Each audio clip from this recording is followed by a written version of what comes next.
such a session. Chair, it is not true that there is no fruitless and wasteful expenditure in the NYDA, because the Auditor General came before us and said that there is 71 million rand which they've flagged. And just because the NYDA is opposing that flagging of the AG doesn't mean that that particular flagging falls away. The AG has said to us they've escalated the matter to the Treasury. And I mean, we deal with these things all the time. We know even in municipalities, when the AG says to a municipality that there's fruitless and wasteful expenditure, and then the CFO wants to contest the outcomes of the AG report, and there are processes that would go. So it's a lie that there's no fruitless and wasteful expenditure. There is 71 million rands that the Auditor General of South Africa cannot account for in terms of the last financial year of the NYDA is there.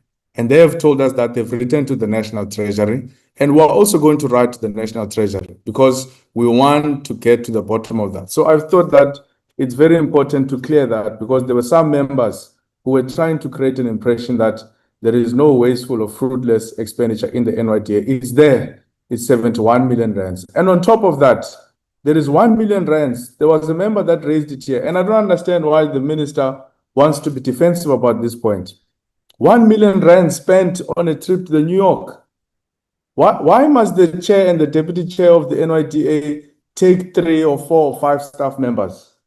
If really this is a bilateral way they must interact with people that they want to partner with, why must they have someone to carry the water, someone to carry the bag, and another person to carry the cell phone? Why can't the chair go alone? Or why can't the deputy chair go alone? Spending 1 million rand traveling to New York when so many young businesses are struggling in South Africa, when we've got so many unemployed youth in South Africa, when we've got so many people who are still crying to us as members of parliament, saying we keep writing to the NYDA, they're not responding to us. We keep submitting to the NYDA, they're not responding to us. But the NYDA has the luxury to spend millions of rand traveling overseas and bringing 2 or 3 or 4 staff members. The explanation from the minister simply does not stand.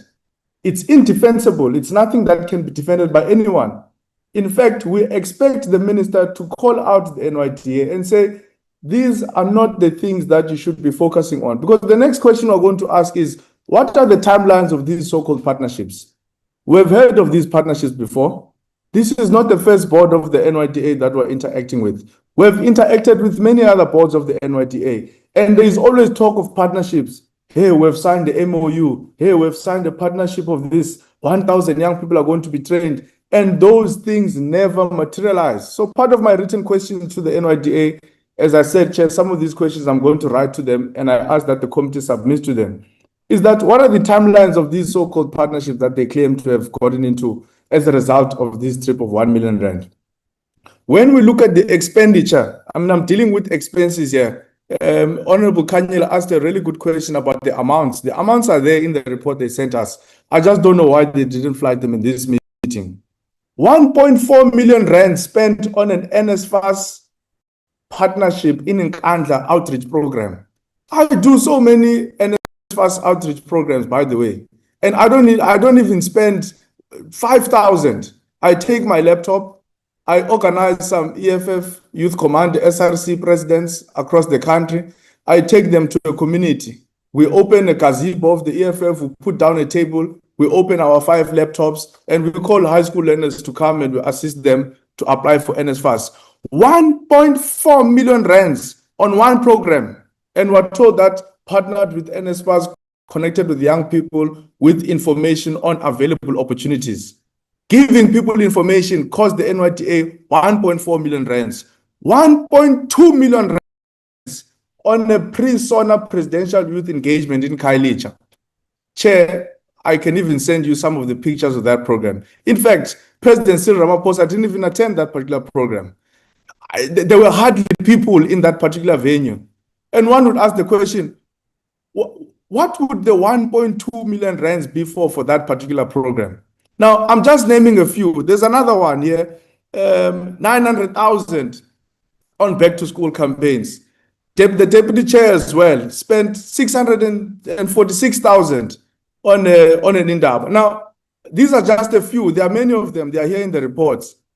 The NYDA doesn't seem to be spending money in impacting directly the lives of young people in South Africa. Instead, it spends money on these superficial programs, giving out information of NSFAS, handing out pamphlets. How can handing out pamphlets cost 1.4 million rands?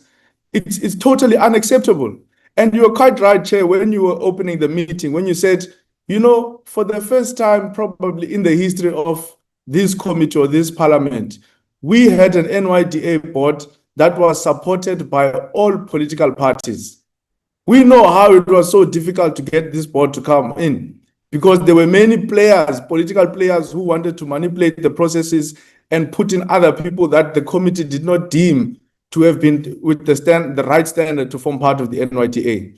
But this board came in supported by each and every political party, each and every member of this particular committee, but we are being disappointed each and every day. You can't tell me that it's a coincidence, Chair, that on the week leading up to the January 8th, the anniversary, the birthday celebration anniversary of the ANC is happening on Saturday. On Monday, in the same province, in the same region, there's an NYDA program. On Tuesday, there's an NYDA program. On Wednesday, there's an NYDA program. On Thursday, there's an NYDA program. And on Saturday, the ANC is celebrating its birthday. We must be made to believe that out of 9 provinces in South Africa, the NYDA that particular week, it just so happened that they will go to the Northwest and they will build up programs which happen to coincide with the birthday anniversary of the ANC. On top of that, each and every program, it's partnered either with the political leader of the ANC. If it's not the minister of the ANC, it's a deputy minister of the ANC. It's a president of the ANC Youth League. It's this. We were not children. We can't be persuaded otherwise. Like I said, this is not the first NYDA board that we've interacted with. The same thing happened last year with the last board. And we called it out, we problematized it when the ANC was celebrating its anniversary here in Khayelitsha. And the same thing happened. The ANC is celebrating on a Saturday. On Monday, the NYDA is all of a sudden in Khayelitsha. On Tuesday, the NYDA is in Khayelitsha. On Wednesday, the NYDA is in Khayelitsha. This board is repeating the exact same mistakes that we warned them about when we first met with them. We said, guys, we have got our full support. For the first time, we believe we've got a board that is not necessarily contaminated politically. None of you hold positions of leadership in political organizations. We feel that you've got a sense of independence. Of course, it's a free country, it's South Africa. You've got freedom of expression. We can't police which political party you decide to form part of. But at least we thought that there will be some level of impartiality. What happens? The first conference of the ANC Youth League comes. The whole chairperson of the NYDA board goes and gets elected as an additional member of the ANC Youth League.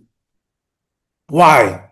Because our fight with the former chairperson of the NYDA board was that you cannot wear ANC regalia in a board meeting of the NYDA. Because even if it's unintended, even if you are doing it out of, it's an honest mistake, when a young person who votes for the IFP, or when a young person who belongs to the DA, or when a young person who does not belong to any political party for that matter, walks into the doors of the NYDA and finds the chairperson of the NYDA either wearing or belonging to a structure of the ANC or the ANC Youth League, immediately the message that is communicated to society is that this person is not here to serve me as a young person who does not belong to the ANC or the ANC Youth League. This person is here to further entrench the politics of the ANC, to campaign for the ANC and the ANC Youth League, and to take resources of the NYDA and redirect them in the direction of the ANC Youth League and the ANC programs. If I was the chair of the NYDA, of course, we can't force it, we've got freedom of expression. If I was serious about doing right and saying, look, this was an oversight, this should not have happened, we're willing to start again on a clean slate, I would resign as an additional member of the ANC Youth League immediately and say, I am ready to serve all young people in South Africa, not a clique and an elite of a political party.